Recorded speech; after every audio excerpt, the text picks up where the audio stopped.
শুভ সকাল বন্ধুরা, আমার একটা নতুন ভিডিওতে তোমাদের সবাইকে জানাই অনেক অনেক স্বাগত। তো আশা করছি তোমরা সবাই অনেক ভালো আছো, সুস্থ আছো। আমিও কিন্তু অনেক ভালো আছি।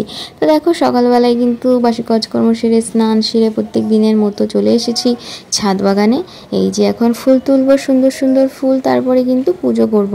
তো দেখো, আজকে একটা লক্ষ্মী জবা হয়েছিল, খুবই কষ্টের কথা, যাই হোক তুলে নিলাম। তারপরেই দেখো কতগুলো কাঞ্চন ফুল হয়েছে, সেগুলোও তুলে নিচ্ছি। এরপরে দেখো দুটো, তিনটেও নয়, চারটে এই যে এই কমলা জবাটা হয়েছে। সাইজটা একটু ছোট আছে, কিন্তু তবুও বেশ সুন্দর দেখতে, তাই না? কি বলো? আর এদিকে দেখো এই গোলাপি জবাটা কি দারুণ দেখতে, তাই না? এই জবাটাকে যে আমার এত ভালো লাগে কি বলবো তোমাদের। আর এদিকে দেখো সাদা জবাও বেশি হয়নি, তিনটে মতো সাদা জবা হয়েছিল। তো চলো সব ফুলগুলো এক এক করে তুলে নিই। তো আজকের ভিডিওতে আমি তোমাদের সাথে শেয়ার করব আমি সকাল থেকে দুপুর অবধি কী করলাম। আর আজকে একটা স্পেশাল রান্না তোমাদের সাথে শেয়ার করব, যেটা মামুনি রান্না করবে। তো তার আগে চলো ফুলগুলো তুলে পুজো দিয়ে নিই। আর এদিকে দেখো হাত পুরো ভরে গিয়েছে আমার 4টে জবা ফুল। এদেরকে যে আমার এত ভালো লাগে তোমাদের কি বলবো। সারাদিন এদের যেন আমি বসে বসে দেখতে পারি, এত সুন্দর দেখতে এই জবা ফুলগুলো। তো এদিকে দেখো হলুদ জবা হয়েছে 3টে। কি সুন্দর দেখো, কত বড় সাইজটা। তবে শীতকালে কিন্তু ভীষণ বড় হয়, আমি তোমাদের আগেও বলেছি। শুধু দেখো, দেখলেই মনে হবে তাকিয়েই থাকি, এত সুন্দর এদের দৃশ্য, এত সুন্দর এদের রূপ। মানে আমাকে যদি কেউ বলে এই নাও একটা বাগান তোমাকে দিলাম, তুমি সারাদিন বসে এই বাগানের ফুল তুলবে, গাছগুলোকে দেখাশোনা করবে, আমার কাছে যেন সেটাই আমার শ্রেষ্ঠ একটা কাজ বলে আমি মনে করব। তো আমার তো দারুণ লাগে। চলো এবার দেখি আর কি জবা হয়েছে। অলরেডি ঝুড়ি ভরে গিয়েছে। এদিকে দেখো একটা গোলাপি সুন্দরী বসে আছে এখনও। তো চলো তাকেও তুলে নেব। তো এই যে আজকের ফুলের ডালা কেমন লাগছে তোমরা কমেন্ট করে অবশ্যই জানিও। তো চলো এখন পুজোটাও দিয়ে নিই। তো দেখো পুজো কিন্তু আমার দেওয়া কমপ্লিট। আমি সুন্দর করে ঠাকুর ঘরটাকে সাজিয়ে নিয়েছি। আর আমার ঠাকুর ঘরটাকে দেখো আজকে কত সুন্দর লাগছে, তাই না? কমেন্ট করে তোমরা জানিও কেমন লাগছে তোমাদের। তো আজকে কিন্তু বলতে পারো এই যে 3টে হলুদ জবা, এরা কিন্তু আজকে হাইলাইট, মানে আমার ঠাকুর ঘরটাকে একদম আলোকিত করে রেখেছে। তোমরা জাস্ট দেখো, আমি যখন দূর থেকে তোমাদের সিংহাসনটা দেখাবো তোমরা বুঝতে পারবে আমি কেন বলছি। আর এদিকে দেখো আমার ভোলা মহেশ্বরদেরকেও কিন্তু সুন্দর করে ফুল দিয়ে সাজিয়ে দিয়েছি। তো এই দেখো যেটা বলছিলাম, আসনটাকে দূর থেকে যদি দেখো, এই 3টে হলুদ জবাই তোমার চোখে আগে লাগবে, মানে 3টে জবাই পুরো হাইলাইট হয়ে আছে। ভিডিওটা যারা এতক্ষণ দেখছো, ভিডিওটাকে কিন্তু লাইক করে দিও আর শেয়ার করে দিও আর কমেন্ট করে জানিও যে কেমন লাগছে আমার ভিডিওগুলো তোমাদের। আর ভালো লাগলে অবশ্যই চ্যানেলটা সাবস্ক্রাইব করে নিও, বেল আইকনটাও প্রেস করে নিও। তো পুজো শেষ, এখন আমি চলে যাব নিচে।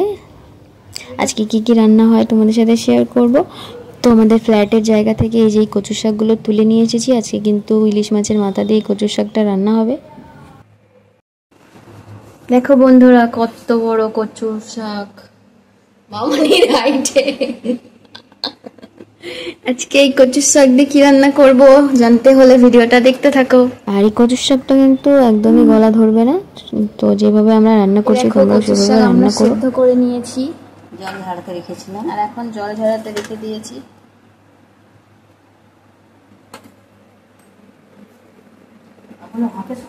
ইলিশ মাছের মাথা, এটা দিয়ে আজকে আমরা কচুর শাক করব।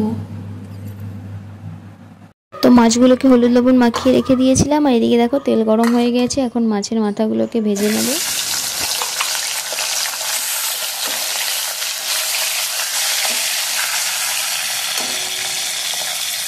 তো কচু শাকে কি ফোড়ন দেব, এই যে দেখো কালো জিরা, তেজপাতা, শুকনো লঙ্কা আর কাঁচা লঙ্কা, আর সামান্য একটু জিরে গুঁড়ো। যেহেতু মাছের মাথা দিয়ে করছি তাই জন্য কিন্তু পেঁয়াজ রসুন কিছুই ব্যবহার করব না। তো মাছের মাথাগুলো ভাজা হয়ে গেছে, দেখো তুলে নিচ্ছি।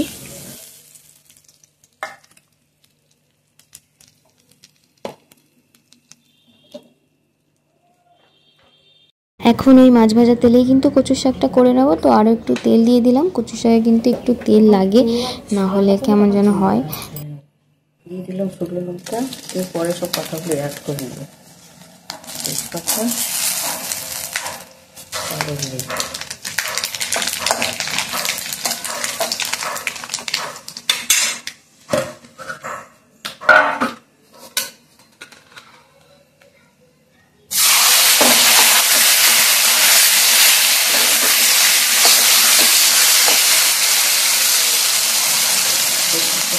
কচু শাক,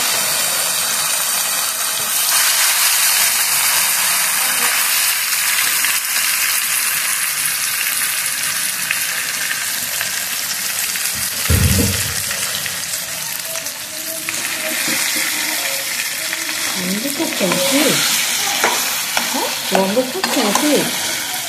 এটা মাছের মধ্যে হচ্ছে।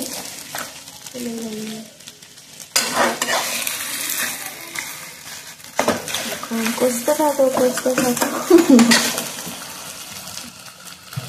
তো আমি মামনিকে বলছিলাম যে তুমি রান্না করবে প্লাস তুমি ভয়েসও দেবে, কিন্তু সে লজ্জা পাচ্ছিল, তাই জন্য এখন আবার আমিই বলছি। তো প্রথমে তোমরা দেখলে কালো জিরে, তেজপাতা, শুকনো লঙ্কা ফোড়ন দিয়ে আমরা কিন্তু কচুর শাকটা ঢেলে দিলাম, সেদ্ধ করা কচুর শাক।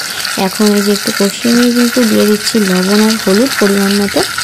এখন কিন্তু ভালোভাবে কষতে হবে, একটু ঢেকে ঢেকে দিতে হবে মাঝে মাঝে।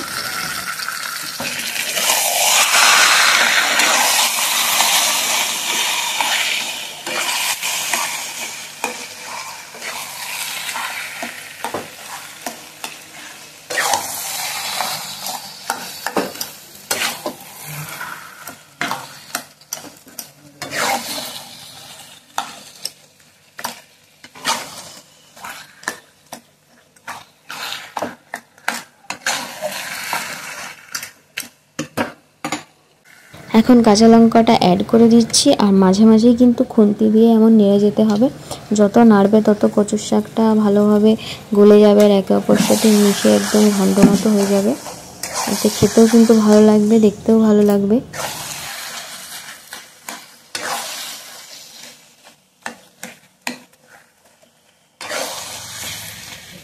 জলটাকে এত সুন্দর করে ঝরিয়ে নিয়েছি যে দেখো এক ফোঁটাও কিন্তু জল নেই কচুর শাকে।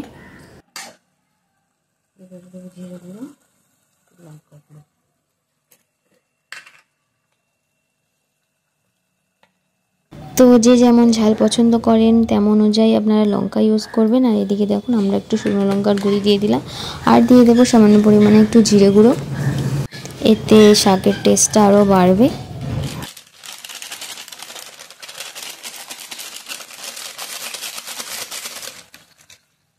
তো আমরা তো এমনভাবেই রান্না করি, কে কেমনভাবে রান্না করেন কমেন্টে আমাকে অবশ্যই জানাবেন।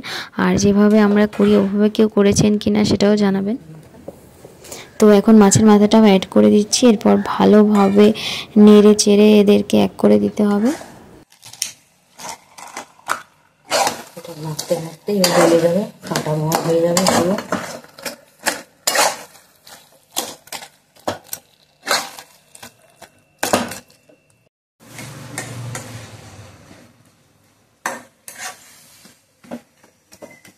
তো আমাদের কচুর শাক কিন্তু হয়ে এসেছে। এরপর চাইলে সামান্য পরিমাণে একটু চিনি অ্যাড করতে চাইলে অ্যাড করতে পারো তোমরা। এদিকে দেখো একটুকুও কিন্তু জল নেই, খুব সুন্দরভাবে হয়ে গেছে। এখন নামিয়ে নেব কচুর শাকটা।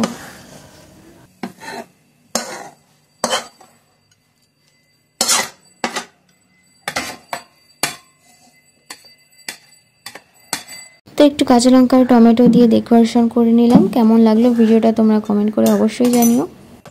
এদিকে তোমাদের দাদা রেডি হয়ে গেছে অফিসের জন্য, তাকে বাই বাই করতে যাচ্ছি। তো প্রত্যেক দিনের আমার এটা ডিউটি, যখনই সে অফিসে যায় আমি কিন্তু তাকে বাই বাই করি। সাবধানে যাবা।